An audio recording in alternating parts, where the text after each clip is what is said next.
Hey cycling community, this is Steve Grusis of Cycling Greek.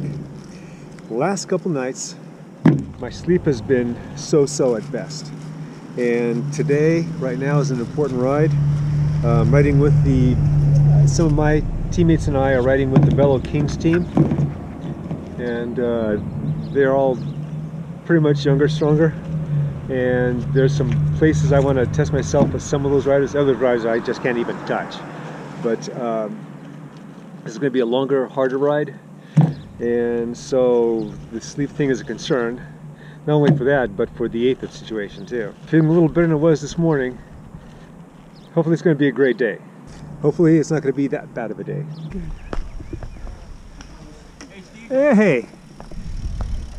Is this the ride? I guess it is, yeah, Alder, you bet. No, we did ours. Oh, did you? Okay. We did ours already. You guys are late. We did 200 miles. Hey, Yeah, Isai! Yeah. Yeah, long time, man. Where are you guys going today? Alder. Yeah? Top Nice. of Alder. Yeah. Love the old days. Kinda. Hey, this is my old days right now. No, I I'm hope good. I'm riding like you when I'm, Yeah. when I'm, You know, I'm a little, I'm going to come up with my top gonna use 10 the word. things yeah. that you hear when you're older, because when I was your age, I would tell the same thing to you. Remember Ray Kellner? Oh, yeah. I say the same thing to him. A number of my climber teammates were out of town this week, and this was a big training month for me, so I needed to find some other climbers. Previously, Mark Tucker of Velo Kings Racing Team and I had talked about doing the joint ride together with our teams. And so I contacted him, and we set this up. As it turned out, I had one teammate that came with me, and that is Eric, who you see right in front of me, and there were 4 other riders. 2 of them from the Velo Team's posting, and 2 of them from another posting that I made. I think I may have ridden with 1 or 2 of these other riders in the past, but I wasn't familiar with what they could or couldn't do relative to what I wanted to accomplish with my training. In the beginning, the pace was pretty comfortable, but as soon as we got to the bubblegum climb, then they opened up a can of whoop-ass, which is exactly what I was looking for. Well, ordinarily what I've been looking for. I was concerned because of that sleep factor I was talking about earlier. Sleep, or rather the continued lack of it, was one of the main factors which have led to my AFIB condition. Even though the last couple nights were pretty bad, I was sleeping during the day a bit, so that helped. My concern was that my diminished sleep, along with this tough ride, this was going to be an 80-mile ride, which is going to be one of the longest I've done in my recent history, was going to put me in trouble.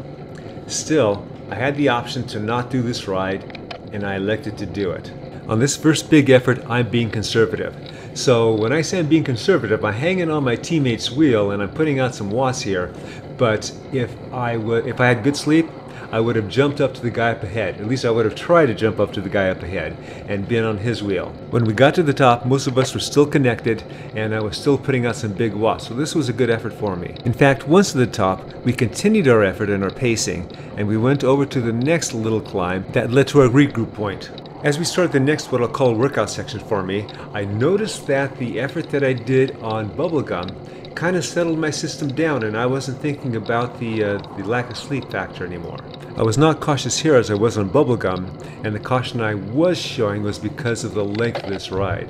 That and my belief that the others are going to be able to go stronger, longer on this ride than I am. With the efforts that I did previously and what I anticipated doing on this ride, I was going to need a tow rope to get back in. While I'm working on the obvious, being able to go harder, longer on these climbs, I'm also working on some other things. One of them being able to recover under stress after I make a big effort after I've already been under stress. Another one, and it's a big one for me, is that after I've been under stress for a while and near the red line, being able to punch it and then recover right after that. I'll give you the first example of that in just a moment. Right now we just finished the first half of this longer undulating climb.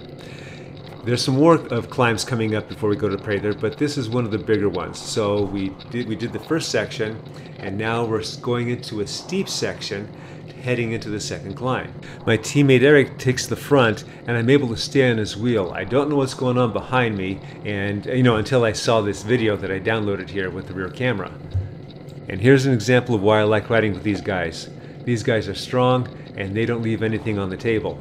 So they are making me work more. I'm trying to chase after them, but I'm noticing that my wattage is not as great as it should be. And that may be a holdover from that sleep thing that I've had the last couple days. Eric takes the front and he pulls us up to Ricky before we get to the very top. Here's where we get to see the example of what I was talking about, being able to punch it after you've been under stress. At this point in this undulating climb, this is a hard gradient for me as we approach the crest, and you'll notice up ahead they are starting to punch it. I don't feel comfortable to try and punch it to go around Antonio to get to those guys because I think I'm going to redline. So I just ride Antonio's wheel, but I'm putting a lot of power and I'm hoping that I get to the top with Antonio, which I do. We hit the last two climbs going into the town of Prather at a very good pace, and now we're on this last little bump. And I am getting knackered. These guys are starting to punch it over the crest, so I'm punching it just to stay with them. And I do until I fail. Man, I'm glad these guys joined the ride. They've been great for me. They're pushing me pretty much on most, if not all, aspects. The unfortunate thing is, I don't know how much longer I'm going to be able to last doing this type of pace. I don't want to ruin these guys' workouts. Our water stop was greatly needed and appreciated. It gave my legs just enough rest so I can continue to do more work. And now we're starting the main climb. All that stuff we did before, all that work, that was a precursor to this main climb. And the main part of the work I'm going to be doing is on this 1.75 mile section leading up to that first intersection. Jumping forward to just about half K to go, it's just Eric and I right now. And we have been battling it out. We had taken turns pulling through over the top of each other, trying to drop the other person. And finally, Eric was able to do that to me. So I redline, and now I am doing what I can to recover so I can start to go back after him. Eric gets a good chunk of distance on me. So basically, I'm trying to meter my efforts so that I can possibly have a chance of catching him. Sometimes that's staying seated, sometimes that's standing. What you have a hard time seeing in this accelerated segment is a couple times Eric would look back, see me coming, and then just accelerate. And of course that would make things a lot harder.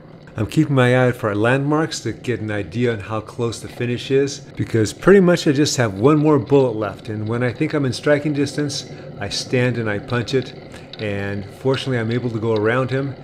The finish is close, so I just got to keep at it. I have no idea what he's doing. I'm hoping he's demoralized, but I'm not counting on that because that's not his style. So he is coming after me. The finish is right there. I'm kind of deciding where the finish line is, and pretty much we both finished together. After we regroup at the Jose Basin intersection, we continue on for 2 kilometers on this false flat, then we start the climb that you see now. My legs are actually starting to hurt. My power, because of that, has diminished greatly, so now I'm just looking to finish the climb. So the first guy goes on this climb as soon after we start it, and this is a 12-mile climb, and we are on the last 8 miles of it.